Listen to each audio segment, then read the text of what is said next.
belajar bahasa Rusia.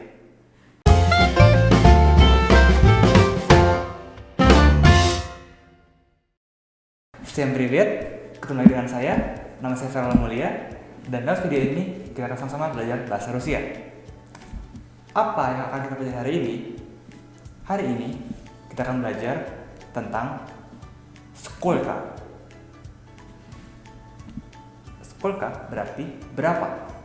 Maka dari itu sudah jelas apa yang akan kita belajar hari ini. Apa itu? Itu angka-angka. Kita sudah pernah belajar sebelumnya di episode 7 tentang 1, 2, 3, dan seterusnya.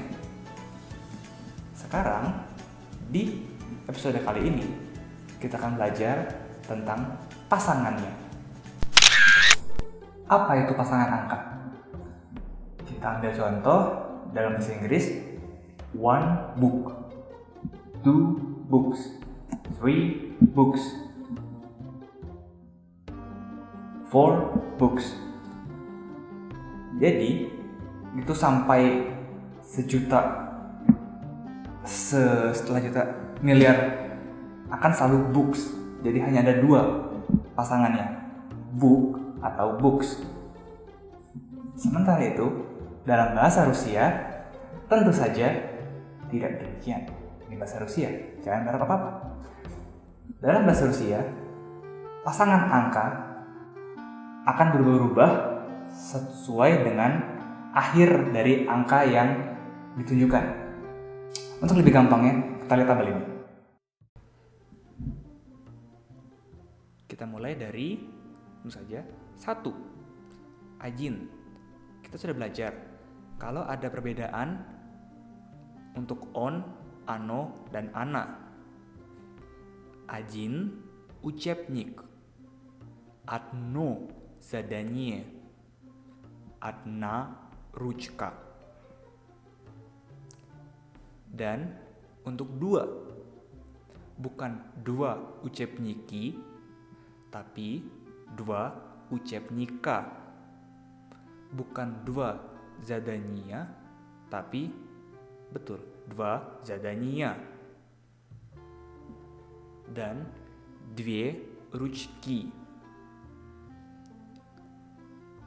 Kemudian untuk 3 dan 4, 3 atau 4 учебника, 3 atau 4 задания, 3 atau 4 ручки.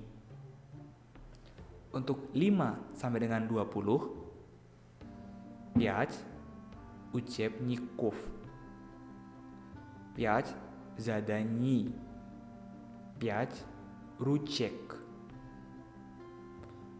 Dan kalau kita kembali ke akhiran 1, misalnya 21, 21 учебник, 21 задание, 21 ручка.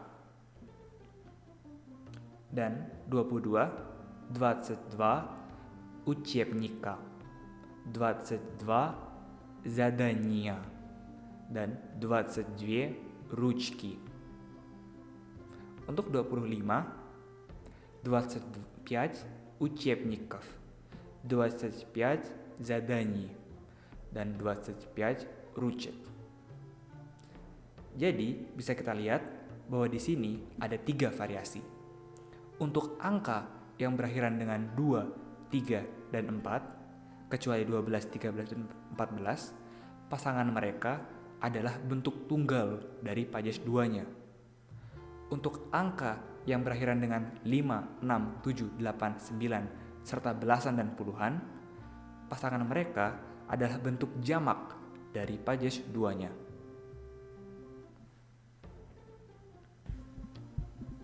Nah, sekarang gimana dengan sifatnya? Kata sifatnya. Untungnya, kata sifat cukup sedikit lumayan lebih mudah.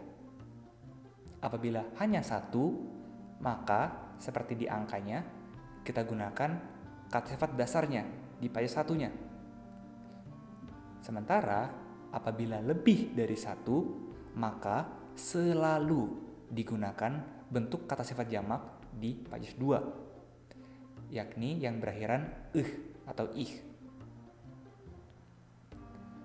Kita lihat tabel ini. Один хороший учебник. Одно сложное задание. Одна дешевая ручка. Два хороших учебника. Два сложных задания.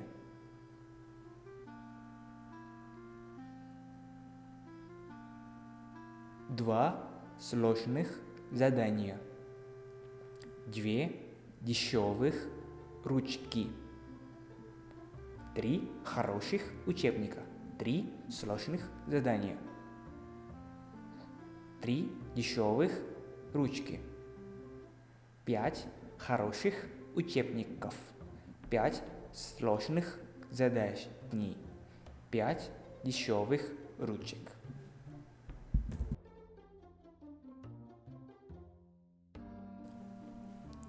Nah, untuk contoh perubahan di pajak-pajak lain, maka gunakan bentuk kata benda dan kata sifat jamak seperti biasanya di pajak tersebut. Jamak bila lebih dari satu. Sebagai contoh, pajak 6. О одном хорошем учебнике.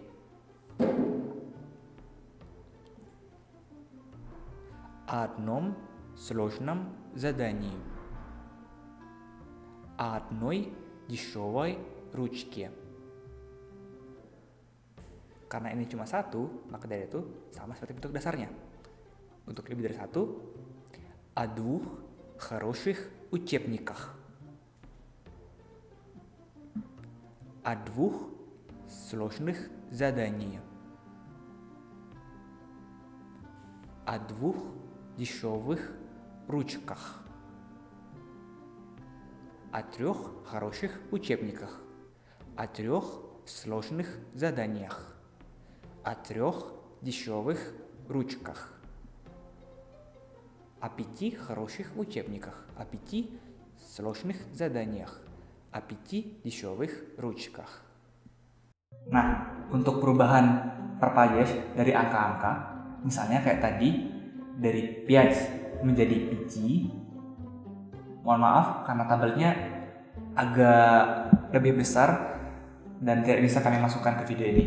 Maka dari itu, untuk kalian yang merasa tertarik untuk mendalami lebih lanjut tentang hal itu, kami sudah sediakan link di deskripsi di bawah. Ada lagi kata sifat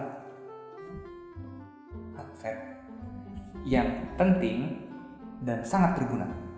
Много dan мало. Много berarti banyak dan mala berarti sedikit. Pasangan mereka pajak 2 jamak.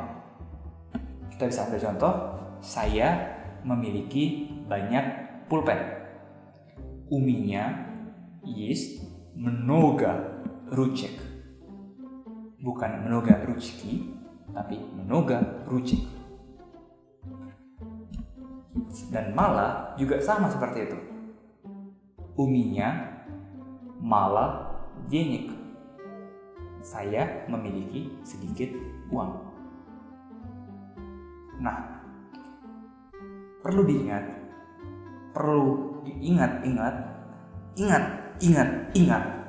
kalau semua ini hanya berlaku bila ada keterangan angka atau bila ada kata menoga atau mala. Kalau nggak ada mereka, maka cukup gunakan kata dasarnya. Misalnya, дорогие ручки, pulpen yang mahal. Cukup gunakan kata dasarnya, karena di sini nggak ada keterangan angkanya. Maka pada 1. Kalau ada angkanya, misalnya 3 дорогих ручки dan 5 дорогих ручек. Mereka berubah karena di sini ada angkanya. Itu.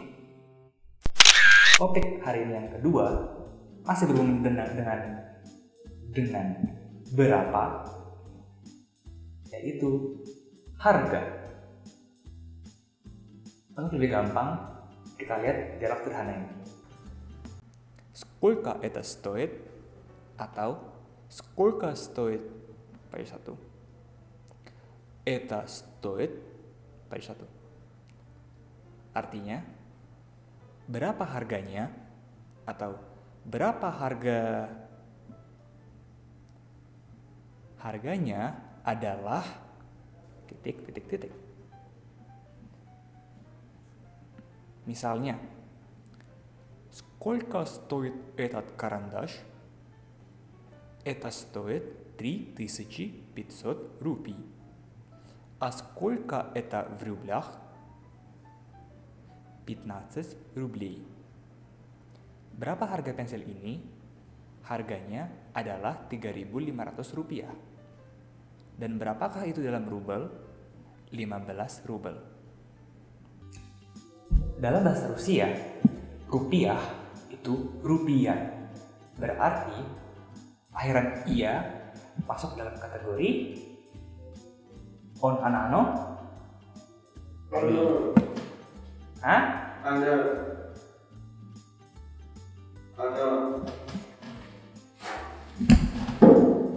Ana, betul. Saya nggak lihat. Saya tahu jawabannya, oke? Oke. Dan sekarang topik yang ketiga, penanggalan. Untuk menyatakan tanggal tidak perlu digunakan kata depan apapun. Ya, singkat cerita, kita langsung lihat ke dialog ini. Какое число сегодня? Сегодня 1 декабря 2017 года. Tanggal berapa hari ini? Hari ini tanggal 1 Desember 2017. Jadi, tanpa kata depan, hanya gunakan kata sifat urutan di ano, ditambahkan dengan bulan dalam baris 2, ditambahkan lagi dengan tahun juga dalam baris 2. Первое декабря 2017 года. Untuk menyatakan tahun harus menggunakan goda atau liet atau god.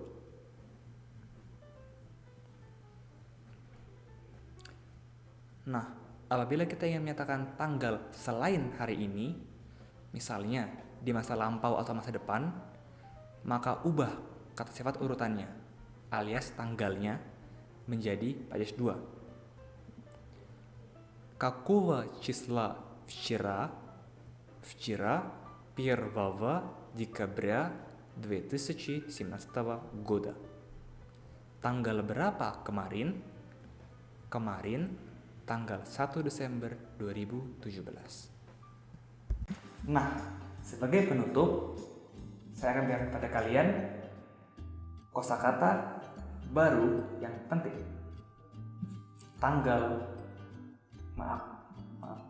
Hari dan bulan. Lihat tabel ini.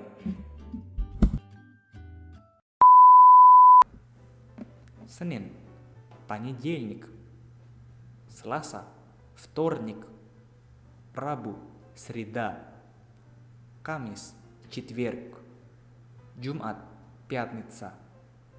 Sabtu, суббота. Minggu, воскресенье. Januari, январь. Februari, февраль. Maret, март. April, апрель. Mei, май. Juni, июнь. Juli, июль. Agustus, август. September, сентябрь. Oktober, октябрь. November, ноябрь. Desember, декабрь. Apabila kita ingin menyatakan hari, maka gunakan падеж 4. V ditambah падеж 4. Misalnya, в понедельник, во вторник, в среду, в субботу, в воскресенье. Sementara kalau kita hanya ingin mengucapkan bulan tanpa tanggal, maka gunakan v dan падеж 6. Jadi di bulan Juni v июне, di bulan Oktober v октябре. Kenapa di sini bukan октябре tapi октябре? Episode 2 udah ini. Dan akhirnya itulah untuk pertemuan hari ini. Saya sangat berharap agar kalian sejauh ini masih bisa memahami apa pelajaran yang sudah dipelajari, karena saya tahu bahwa ini bahasa yang sangat sulit dan saya juga sulit untuk mengajar kalian. Terus musik. Tapi saya berharap agar kita semua akan bisa fasih bahasa Rusia. Nah, di episode selanjutnya kita akan belajar tentang kalimat tanya dan beberapa kalimat tanya yang berhubungan dengan падеж 2. Maka dari itu, tetap semangat, kita akan terus berjalan, kita akan terus belajar bahasa Rusia. Учиться, учиться, учиться. До свидания.